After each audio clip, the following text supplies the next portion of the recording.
Gabby was clinging on to Villa's record as all-time Premier League goal scorer, 74 Premier goals for years and years and years, and was desperate not to lose. He was hoping Ollie would be injured or transferred, but unfortunately for him, Ollie, his goal in Villa's 1-0 win over Bournemouth on Saturday, finally snatched Gabby's title from him.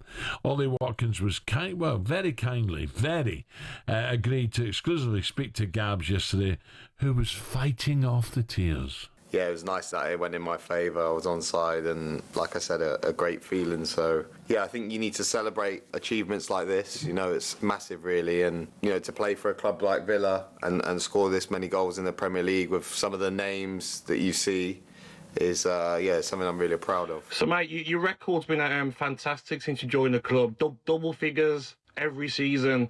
But what one stands out for you? Because you always have a goal that you remember that stands out. Which was your favourite goal so far? I think last year against Arsenal. And is this game over? Arsenal 0, Aston Villa 2. Ollie Watkins may have just ended this game on the counter-attack, played over the top. Watkins one-on-one, and under plenty of pressure, a cool finish to chip it over Raya. Even though it wasn't like the winning goal, I think we were going to win that game anyway, but because it was like slow motion when it went over Raya, and then I can see the away end, like I'm running, and I can see the fans just going crazy. Yeah, I think that one was my favourite. Surely the next target now, mate, should be to get into the 100 club. Yeah, definitely. I think there's not that many players that have done that. So, you know, 100 Premier League goals is something that I've got my eyes on. I've got a mirror at home actually, and I've wrote in my dressing room. I wrote all my targets on there. It's nice that I've ticked off the other record, and yeah, that's the one that I've got my eyes set on. Do you know what I love, mate, about when I watch you is that even if you miss a couple of chances, you got that self-belief that the next one's going to go in, and that's part of being a striker, isn't it? You're going to miss chances. You're going to be frustrated at chances you should score, but you know the next one you're going to put in the back of the net. For me, you've got to have that belief, and at the end of the day, if you're a striker, you know that's your position, and you wouldn't want anyone else on the team, the chances to fall for anyone else apart from yourself. So you always have to back yourself. Obviously, there is times in the season where you have self-doubt and stuff, but that's normal, and there's always going to be good times and times where you don't score, but you just got to keep working hard, and that's something that I'm really big on. Working hard, and you'll get through the bad times, and it'll soon come good. So yeah, I think just trying to be consistent and score goals and bring something to the team.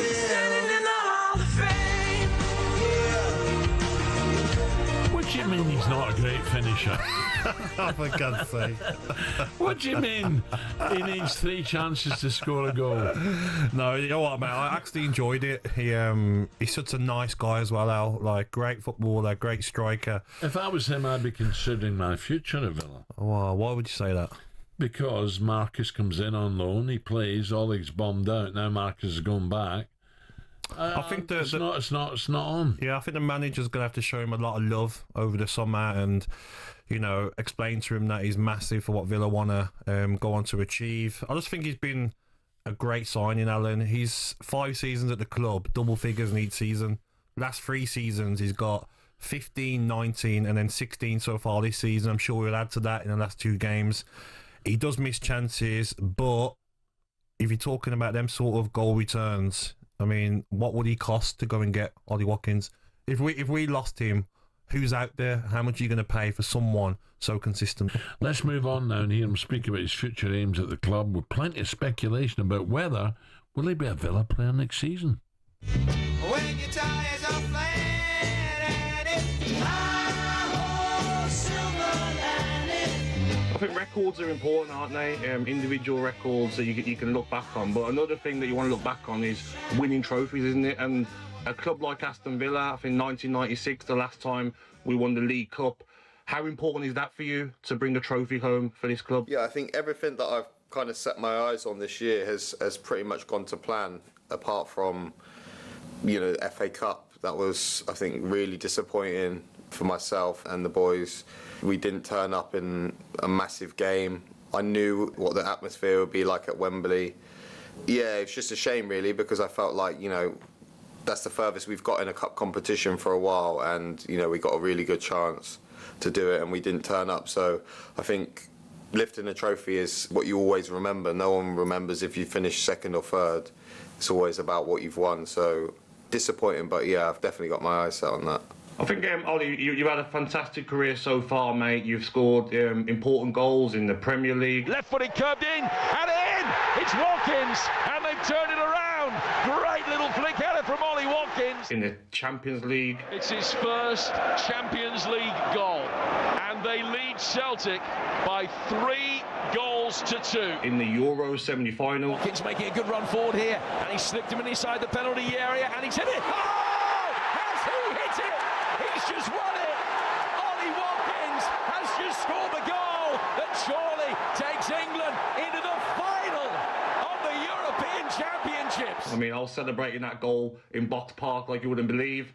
But there's a World Cup coming up, mate. How important is it now for you to keep your form up through pre-season, through to next season, so you're on that plane to hopefully go and score in a World Cup? Yeah, I think the World Cup is the pinnacle, really. It's what everyone wants to play at. Everyone watches it. You dream of that when you're a kid. So it's just around the corner, really. So I'm definitely going to rest up over the summer.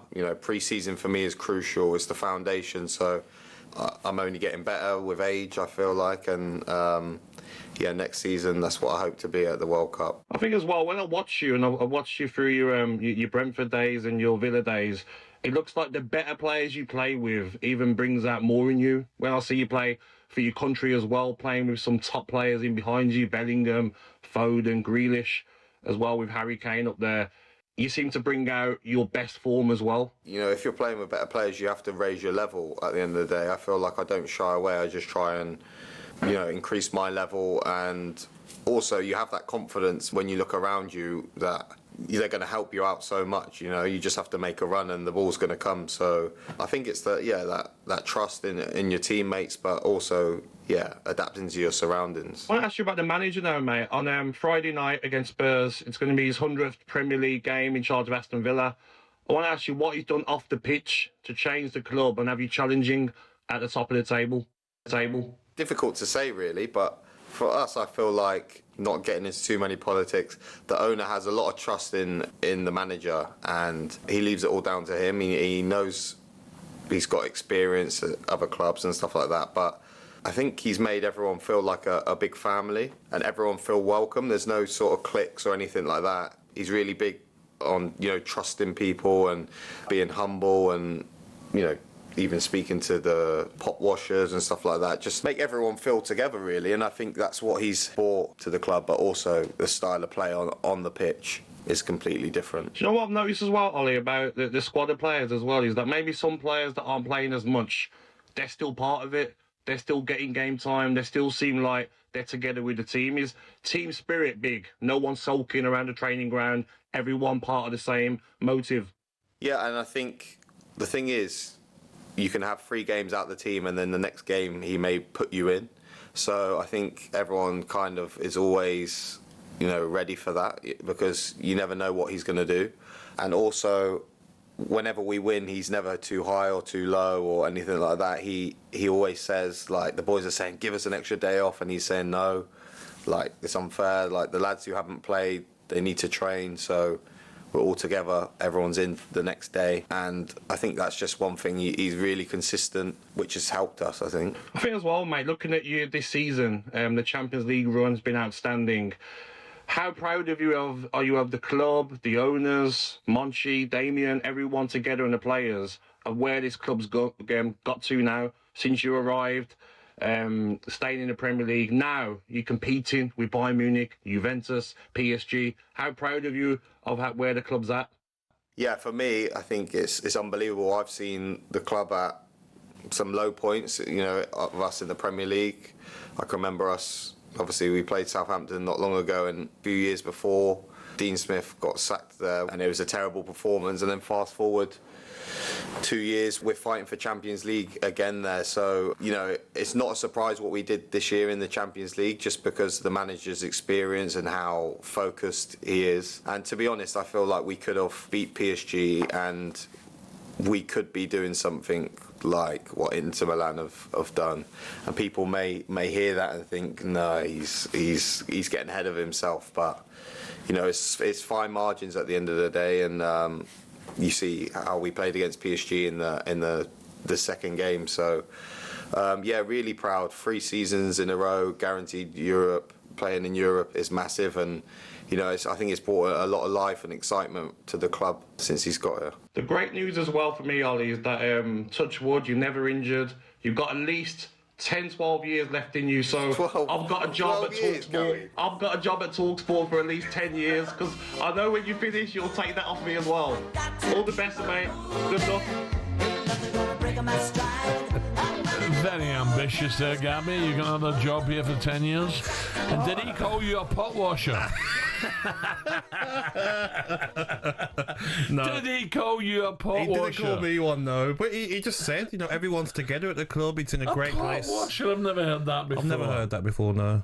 But it was a nice interview with Alan, and he's just a nice kid as well. You can tell he just loves his football, wants to be playing more in the big games. I get that, but he's in a good place, and he can continue his form next season. He'll be on that plane as well for the World Cup. I was going to say, will he be at Villa, though? I think so, yeah. I think the manager will get around him because, like you said, 2 or 3 months ago, Rashford's going back, and then Villa are left with one striker, yeah, I didn't Watkins. Like that. So, by the way, nothing against Marcus. Of course. You know, he's there to enhance his reputation or get his reputation back. You can't blame Marcus Rashford, but when the manager picks him over Ollie, I'm like, ooh, I wouldn't like that. I think as well, Alan, Aston Villa could get into the top 5 Champions League. If they don't end up in the Europa League, look at Spurs and Manchester United in the final. That could be a competition next season where they go in and try and win. Okay, Villa fans, you just heard your record-breaking striker, Ollie Watkins, speaking exclusively with the pot washer, Gabby Agbonlahor.